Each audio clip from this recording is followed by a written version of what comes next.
And welcome to another Crawford podcasting episode of All Rell and Good with that former Michigan two-time Big Ten champion, Richard Rellford, number 40 for the Wolverines in the mid-'80s. Went on and played 15 years of professional ball. He's the pride of Riviera Beach, Florida. Speaking of pride, he's very proud of his alma mater as a basketball alumnus of this program. Huge win, 86-78. Michigan eliminates LSU for a berth in the Sweet 16. And Richard Rellford, that's 4 straight Sweet 16s for the Michigan Wolverine basketball program. Pretty cool, don't you think? I think it's terrific, Tom. It's good to be here back on the podcast. I'm going to tell you, I am a proud alumnus for sure. And I got to tell you, the one big thing is we beat LSU, and LSU was one of my schools that recruited me that I would have went to if I didn't go to Michigan. Oh, wow. Was Dale Brown coaching then? Dale Brown was the coach. Dale Brown came to my house. Wow. Yeah, that's going back, man. That's going way back. You're not as old as me, but I tell you what, this was a good team. I mean, I thought these two guards, this Javonte Smart and Cameron Thomas, together was the best backcourt Michigan has dealt with all season long. These guys were 40-minute warriors. They played 40 minutes. They scored. Thomas had 30. Smart had 27. They had different styles. They were big guards, and because of it, Mike Smith, I thought, struggled the whole game. But there are a lot of other positive parts about it. But don't you think those guards were good? They were amazing to me. Listen, the guards were not only good. The one kid was a freshman. Yeah, and you know that's something. Listening to my son, because my son knows all of these guys and these teams, and I'm gonna tell you, I was blown away. Yeah. No, I mean they were really good, and you know, but I thought Michigan adjusted. You know, a lot of these times you get a number 1 seed play number 8, or you get these upsets where a 15 beats a 2. Right. It's dealing with that first punch, because these guys don't have. You know, that's why there's so many upsets. You have nothing to lose. I think the transfer portal has impacted a lot of the mid-majors where it's even in the playing field. So maybe the blue bloods are not going to be like they used to be when you think about it. And I think the style of play, the Big Ten has a certain style of play. And I think this Big Ten season, Richard, reminds me of the way you guys played in the 80s in the Big Ten. You had a big pivot man. You always had to have a big guy. You like to bang. You didn't necessarily go 94 feet, but you could do a little bit different things, but a physical league. And then they had adjustment problems when they got in the tournament. And that's when North Texas beats Purdue, Oral Roberts beats Ohio State. That's when this stuff happens, in my opinion. Don't you think? You know what? I totally agree. And I'm going to tell you what I saw in this year's tournament so far. The Big Ten was supposed to be the best conference in all the country. Yeah. I agree that we were. But what happens in the NCAA tournament, we beat up on each other in the Big Ten tournament. Yeah. So by the time we get to these other schools who may have athletes, when I say athletes, like LSU had last night, where every man can shoot the 3. Every man can dribble it and go to the basket. And I think that's where, as Big Ten teams, we have a little bit of a problem when we play teams with athletes, because we're bangers. Yeah. That's what we do. Yeah. And so I think that caused us a little problem last night. Well, I'll tell you what, when Abilene Christian, who finished 4th in their league, I think it took them, or one of those small schools. I mean, they finished, you know, it was either Oral Roberts or Abilene Christian was finished way down, and then they fought their way back. You know, they got in with a conference tournament bid. There's only one bid because there's no at-large bids from those small conferences. And they're just playing with house money. They're playing loose. And I've seen this happen. I mean, look what, you know, Oregon State in the Pac-12. I mean, Oregon State, you got UCLA, you got Oregon, you got USC, you got 4 teams from a conference that did not get a lot of hype at all. It was all on the Big Ten. So maybe we're too close to the Big Ten. And another thing, Rich, there was not a lot of interconference play because of COVID. So you're kind of playing yourself the whole year. Maybe this is a true litmus test. You know what? That's another thing I agree with you on, Tom. Listen, I watch our Big Ten teams, and I watch those Pac-10 teams Yeah. play each other.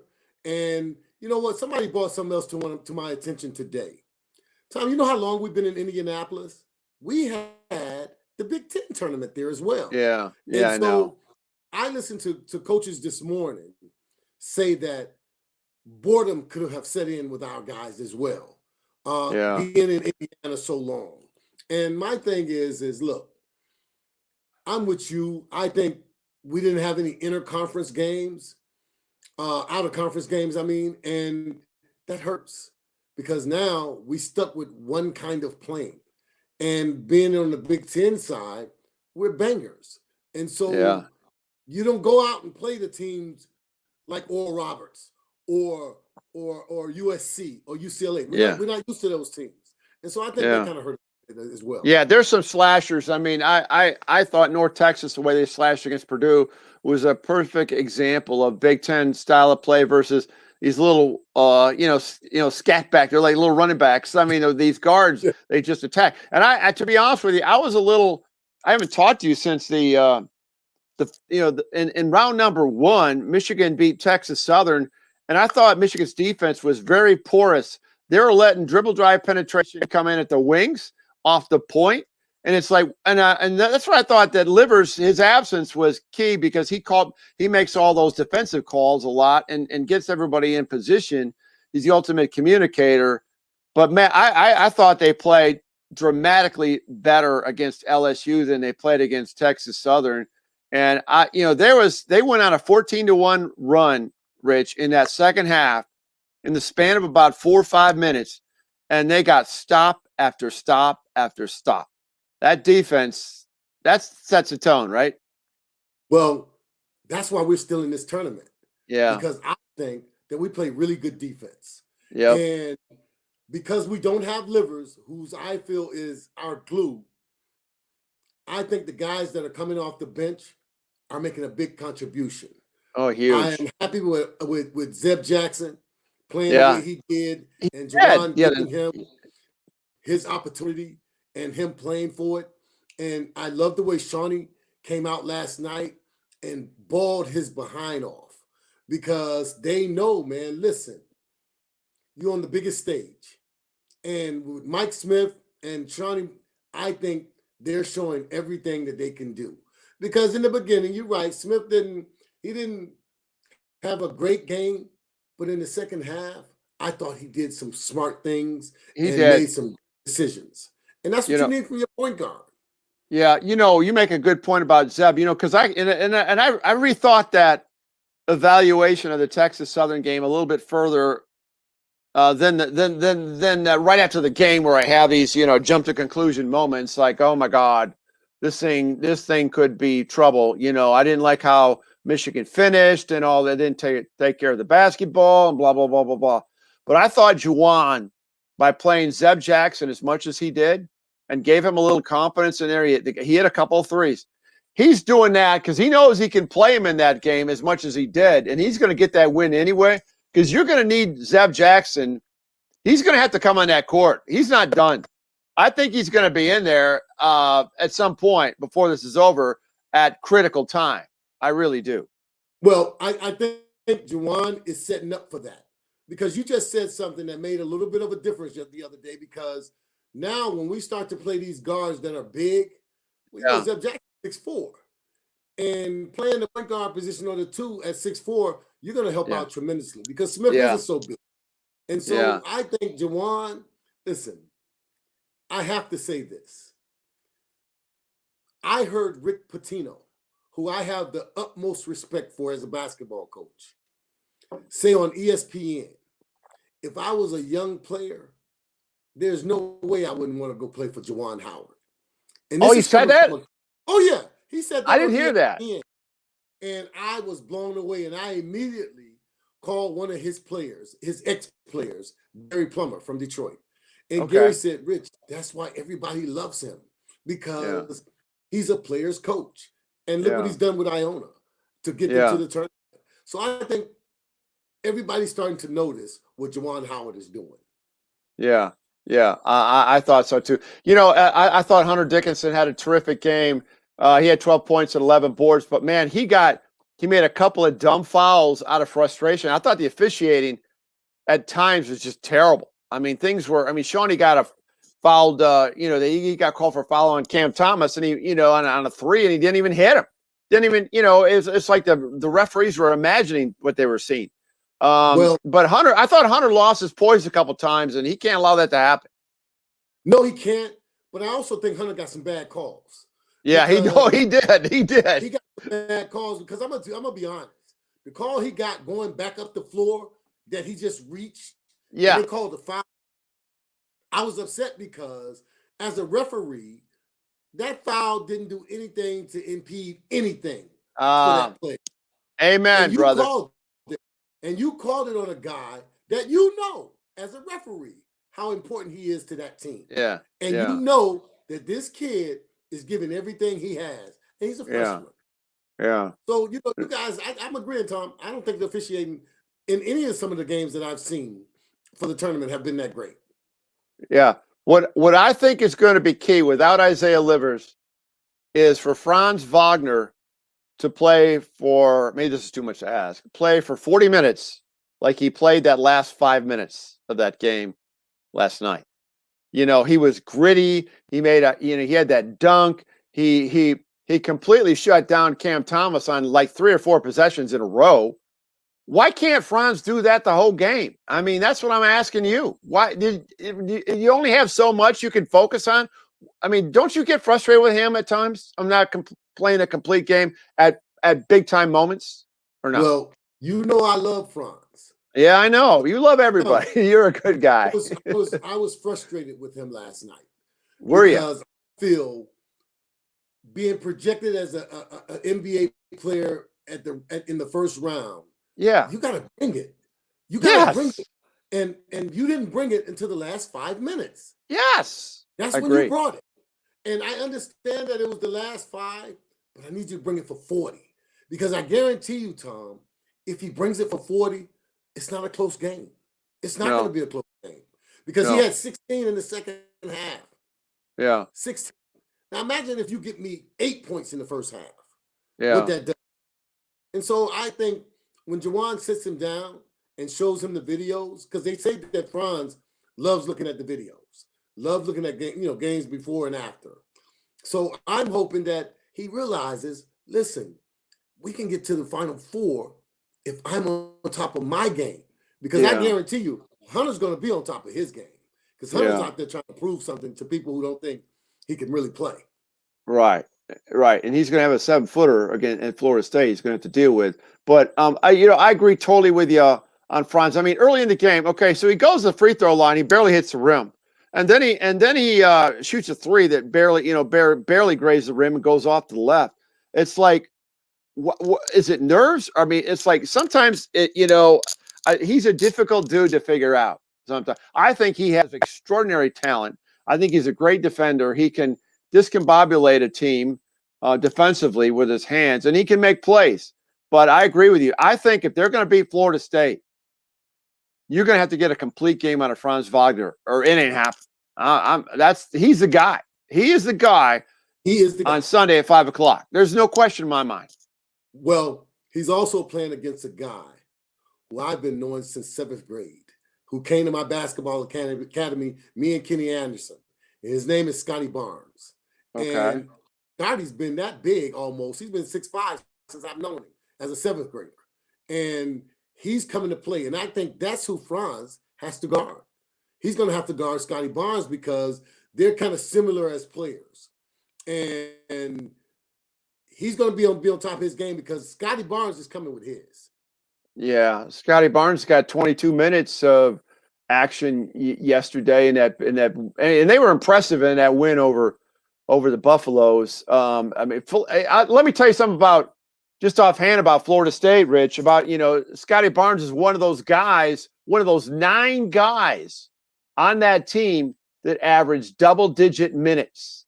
So this is a team that goes double-digit minutes 9 deep. That's a challenge, I think. I mean, Michigan's got decent depth, but without livers, it's not as deep as it was. And that's another key right there. I mean, how do you match their depth? And you're going to have to get that bench play out of Shawnee Brown. He's going to have to do it again if Michigan's going to move on. But well, not only that, I don't want to not mention Brandon Johns. Yes, good point. Thank you. Brandon Johns is doing a pretty decent job of stepping in for Isaiah Livers. He really is. And I got to tell you, me and you have talked about Brandon throughout the year. Yeah. And one thing he's very aggressive on offense, and he's a hell of a defensive player as well. I think now that he's playing more, I think he's gonna surprise you in the next game, because all my friends call me, man. All my NBA friends, all my college friends call me and ask me about Brandon Johns. And I told them, wasn't a couple years ago, he was Mr. Basketball in the state of Michigan? Yeah, he out of East Lansing High School, about a mile from my house right here. I've known this kid since he was in 7th grade. Absolutely. And let me tell you something about Brandon. I would like him to make the next step. He gets to the free throw line. You are right. He is aggressive. But if he could finish and get an and one as opposed to just, getting it up there and getting to the line, an and one. He needs to finish. And that's the next step for Brandon Johns. Because I'm not seeing that at all consistently. It's inconsistent. Right. If not at all. What?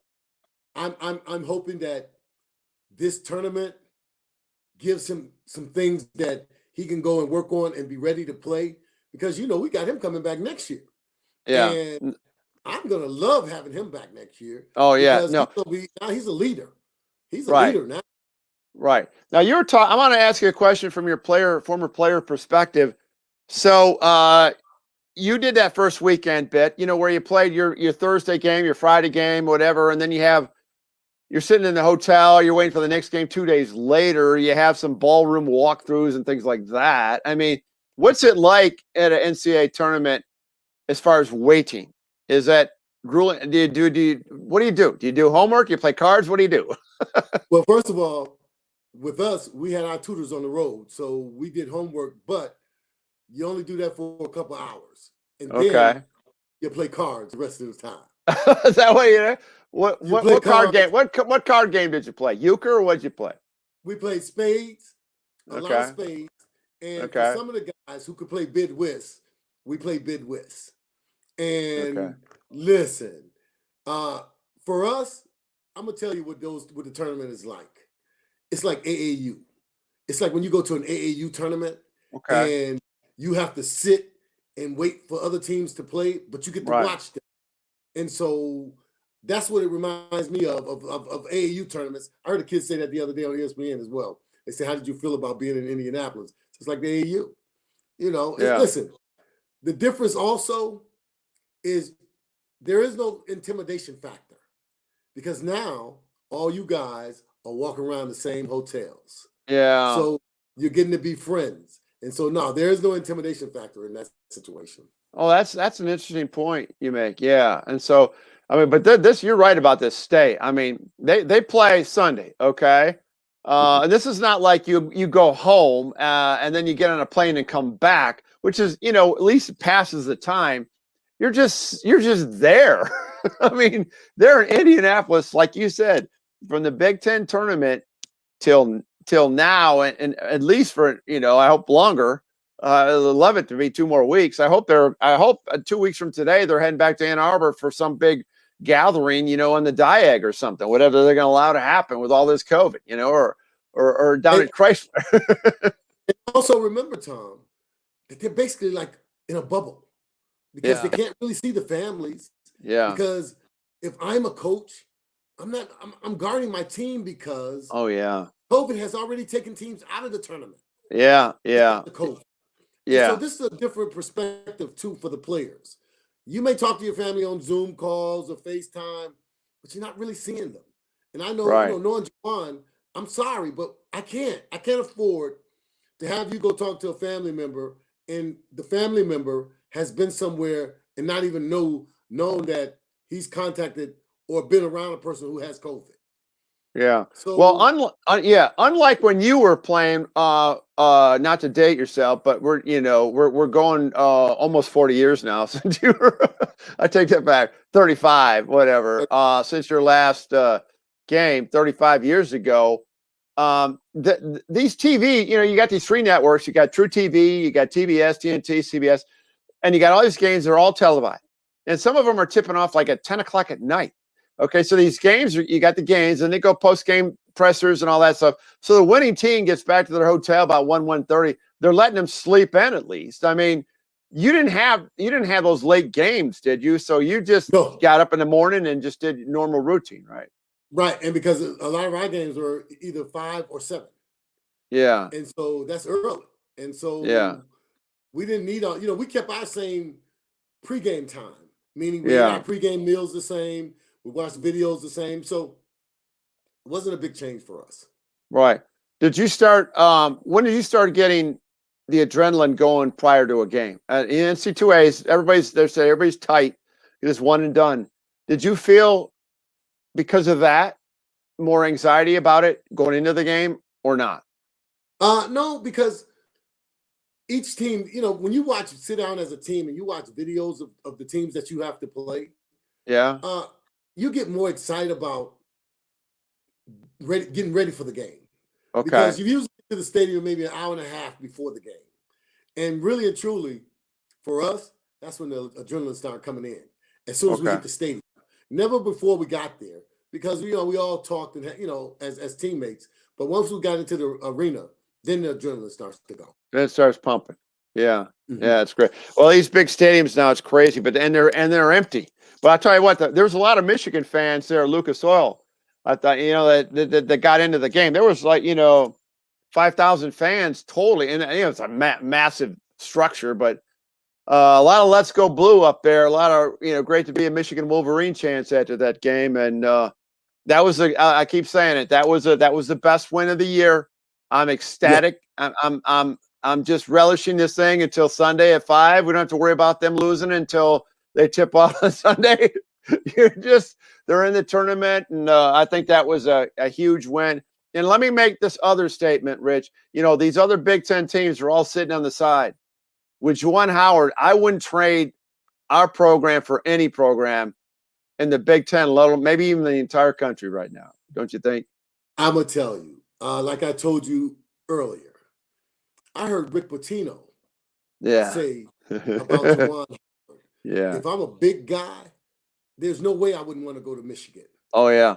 And Juwan is, to me, one of the best young coaches in college basketball. And they're getting to see exactly what he's all about. And I love it because being a former alumni, believe me, man, when we call and talk to each other, all our players, me, Butch Wade, Antoine Joe Bear, Glenn Rice, all those guys, you know how excited we are to know that that's cool. Got Juwan Howard as a coach. Yeah, one of your guys. Yeah, one of your guys. That's cool. And we love it. And like I said, Juwan ain't got to do nothing but pick up a phone and call us, and we'll be right there. Yeah, you know it. All right, Richard, you were right there today and delivering your solid content as always.